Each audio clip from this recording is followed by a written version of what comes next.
से भी नहीं बन रहा है। ठीक है, देखो क्या बोला कि निम्नलिखित का मान ज्ञात करें। कुछ इस तरीके से क्वेश्चन है, तो हम लोग कैसे सॉल्व करेंगे। बहुत आसान है, एक बार ध्यान रखो कि हम क्या कर लेंगे। सबसे पहले हम एक एक को रूट को निकाल के जोड़ते जाएंगे। जैसे इसको निकालेंगे तो 4 निकल जाएगा, इसमें जोड़ेगा क्या हो जाएगा 16। ये भी रूट से निकलेगा तो क्या हो जाएगा 4 होगा, इसमें जोड़ेंगे तो क्या हो जाएगा 225। 225 में से क्या निकलेगा 15। अब क्या बचा यहाँ 10, तो आंसर क्या हो जाएगा यहाँ पे 25 हो जाएगा रूट, इसमें से क्या निकल जाएगा 5। पहले यहाँ पे देखो ये क्या है हमारा 16 है, क्या लिख देंगे इसको 4 गुणे 4 लिख देंगे। तो यहाँ से ये निकल जाएगा तो बचेगा क्या है यहाँ पे देखो, यहाँ पे क्या हो जाएगा 12 है और 4 निकलेगा तो क्या हो जाएगा 16 हो जाएगा। तो यहाँ पे देख लो, ठीक है। अब यहाँ पे देखो 16 हो गया, इसमें से क्या निकल जाएगा 4 निकलेगा। अब 4 कहाँ जुड़ जाएगा, इसके पास कहाँ जुड़ जाएगा आपको 222 1, ठीक है। यहाँ पे अब जोड़ेंगे तो कितना आ जाएगा ये 225। ये किसका वर्ग है 15 का, क्या है ये किसका वर्ग है 15 का। अब आ जाते हैं कहाँ पे 10 प्लस 15 कितना हो जाएगा 25। 25 का क्या हो जाएगा 5। तो बहुत आसान है। तो सबसे पहले हम क्या देखेंगे, इसमें क्या बोल रहा है रूट को। तो रूट को यहाँ से ये किसका वर्ग है 13 का वर्ग है ना, किसका वर्ग है 13 का। अब इसमें जुड़ जाएगा कितना हो जाएगा 13 जुड़ जाएगा तो 64 हो जाएगा। 64 में से क्या निकलेगा 8 निकलेगा। फिर यहाँ पे क्या है 248 में 8 जोड़ देते कितना हो जाएगा 256। और 256 किसका वर्ग है 16 का। तो बहुत आसानी से बन जाएगा, ठीक है ठीक है। तो यहाँ पे ध्यान रखो, जब भी इस तरीके से क्वेश्चन दे रहा है ना, तो हमको लगता है कि कंपटीशन का सबसे आसान क्वेश्चन होता है। क्या होता है कंपटीशन का सबसे आसान होता है। तो इसको क्या करना है देखो, यहाँ पे देखो इसको 2 फैक्टर लेना है जिसका अंतर क्या हो कम हो, यानी 1 हो, मतलब लगभग ऐसे ही सेट रहता है।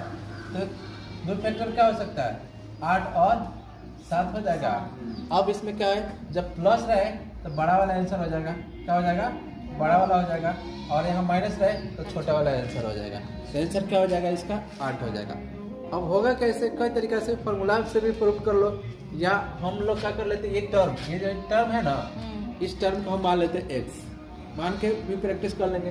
तो सब इस टर्म को मान लेते, जैसे मान लेते हैं दोनों तरफ x बराबर क्या मान लेते हैं ये है ना 56, और इस टर्म को हम क्या मान लेते हैं इस पूरे टर्म को, यही तो टर्म में बढ़ते जा रहा है तो हम x मान लेते हैं। अगर प्रूफ करना चाहें तो अब दोनों तरफ वर्ग करते हैं, दोनों तरफ वर्ग करते हैं तो क्या हो जाएगा x² हो जाएगा, और ये क्या हो जाएगा रूट से निकल जाएगा और प्लस x इधर लाते हैं, इधर लाएंगे तो क्या हो जाएगा x² माइनस x, और माइनस क्या हो जाएगा 56 बराबर क्या हो जाएगा 0। अब इसको कैसे तोड़ेंगे, फर्स्ट इंटू लास्ट पे तोड़ेंगे। तो फर्स्ट इंटू लास्ट पे तोड़ेंगे तो क्या हो जाएगा 8 माइनस क्या हो जाएगा देख सकते हैं, तभी तो माइनस x होगा, यहाँ प्लस रहेगा और यहाँ क्या हो जाएगा 56 बराबर 0। अब ये क्या होता है ये इसके साथ हो जाता है, जैसे x कॉमन ले लेते क्या होगा 8 x माइनस 8, और यहाँ क्या कॉमन ले ले 1 कॉमन लेंगे, 1 कॉमन लेंगे तो क्या हो जाएगा यहाँ 7 कॉमन लेंगे, सॉरी 7 कॉमन लेंगे तो क्या हो जाएगा x माइनस 8 हो जाएगा बराबर 0। ये इसके साथ जुड़ जाता है x प्लस 7, और ये क्या हो जाएगा x माइनस 8 बराबर क्या हो गया 0। अब इसको सॉल्व करेंगे तो क्या हो गया ये क्या हो जाएगा x का मान कितना हो जाएगा 0 रख देने पे, यहाँ 0 रखेंगे तो x का क्या हो जाएगा माइनस में आ जाएगा तो निगेटिव हो गया, और यहाँ पे क्या रहा है x माइनस 0 रखेंगे तो x का मान क्या हो जाएगा 8। तो निगेटिव वाला नहीं लेते हैं, किसको लेते हैं पॉजिटिव वाला। तो ये सब प्रूव करने के लिए हो गया, लेकिन हमको सीधा सीधी क्या करना है इसमें ऑप्शन से और आंसर से मतलब है 2 फैक्टर लेंगे, 2 फैक्टर लेंगे तो क्या हो जाएगा इसमें से 8 गुणे 7 7 8 56 हो गया। तो इसमें बड़ा वाला आंसर हो जाएगा। अगर ये माइनस रहता है यहाँ पे माइनस रहता है तो कौन सा आंसर हो जाता है छोटा वाला आंसर हो जाता है। तो अब ये देखो इस तरीके से आ गया क्वेश्चन, आपका इन्फिनेटिव से जा रहा है तो इसमें माइनस भी दे रखा है। तो इसमें सबसे पहले क्या करना है 2 फैक्टर लेना है, ऐसा फैक्टर लेना है कि उसका अंतर क्या हो लगभग देखना एक ही आता है। तो 2 फैक्टर क्या हो जाएगा 6 गुणे क्या हो जाएगा 5, अब ये माइनस है तो कौन सा आंसर हो जाएगा? 5 आंसर हो जाएगा। अगर ये प्लस रहता तो 6 आंसर होता। तो सबसे आसान हमको लग रहा है कंपटीशन में यही क्वेश्चन है। और भी बहुत सारे तरीका होता है, आप प्रूफ करने के लिए भी करेंगे तो ऐसा ही होगा। जैसे प्रूफ करते हैं तो हम क्या कर लेते हैं, दोनों तरफ मान लेते हैं। जैसे x मान लेते हैं, यहाँ पे क्या कर लेते हैं 30 है, और हम क्या कर लेते हैं यहाँ पे ये टर्म को, यही टर्म दोनों बढ़ते जा रहा है, x मान लेते हैं। स्क्वायर करते हैं यहाँ पे दोनों तरफ, यहाँ पे भी करते हैं तो एक्स स्क्वायर, और यहाँ क्या हो जाता है 3 30 - x। अब इधर लाते थे क्या हो जाता, ये प्लस हो जाता और ये माइनस।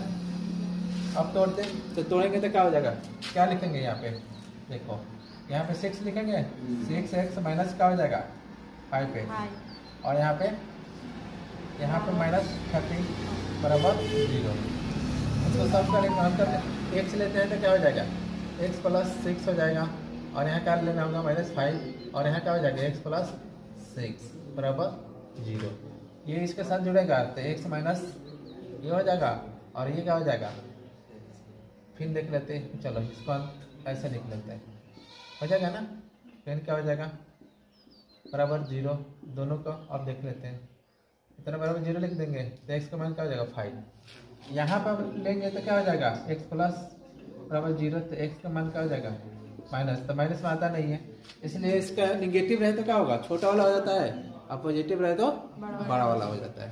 यहाँ तो क्या हो सकता है, 2 का फैक्टर क्या होगा 2 × 1 हो जाएगा। अब प्लस है तो इसमें क्या है आंसर होगा 2 होगा, तो बड़ा वाला बड़ा कौन है 2 है, आंसर क्या हो जाएगा B नंबर। तो जब भी इस तरीके से क्वेश्चन बनता है तो आपका क्या है, निगेटिव में अगर माइनस रहे तो छोटा वाला आंसर होगा, और बड़ा रहे तो प्लस रहे तो बड़ा वाला आंसर होगा।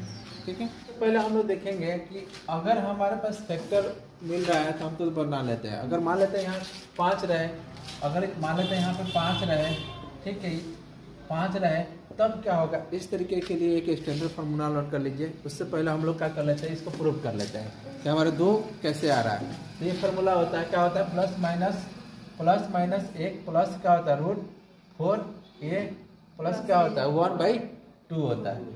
तो हम क्या कर लेते हैं, इसको क्या मान लेते हैं a, इसका मतलब क्या होगा a यहाँ पे, तो हम क्या हो जाएगा प्लस है तो प्लस लिख देंगे, और a की जगह पे क्या है 2 है तो 4 दूना 8 हो जाएगा, अब प्लस 1 हो जाएगा, और नीचे क्या लिखेंगे 2। अब यहाँ क्या हो जाएगा 1 प्लस √9 हो जाएगा, ठीक है।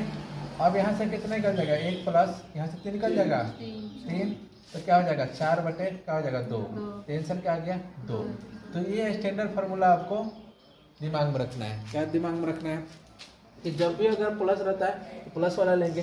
अब कुछ इस तरीके से क्वेश्चन देता है आपको कि जैसे फैक्टोरियल नहीं होगा, फैक्टर वाला तो हमको तो समझ में आ गया कि बन जाएगा, और इस स्टैंडर्ड फार्मूला से सब बन जाएगा। ठीक है, तो ये थोड़ा सा फार्मूला याद रखिएगा।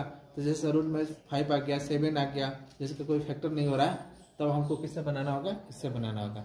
तो ये इसका कोई कॉमन नहीं है। कॉमन का मतलब क्या, वो पहले 12 था तो हम लोग 3 4 था उसका, तो एक कॉमन था। अब इसमें क्या है, इस तरीके से क्वेश्चन करने के लिए हम क्या करेंगे, वो स्टैंडर्ड फार्मूला लगाएंगे और आसानी से बन जाएगा।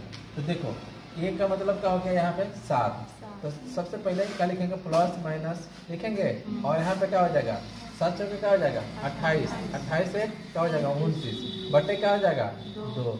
आंसर आपका कितना नंबर आ रहा है B नंबर। तो बहुत आसानी से बन जाएगा, इस फार्मूला को ध्यान में रखना है।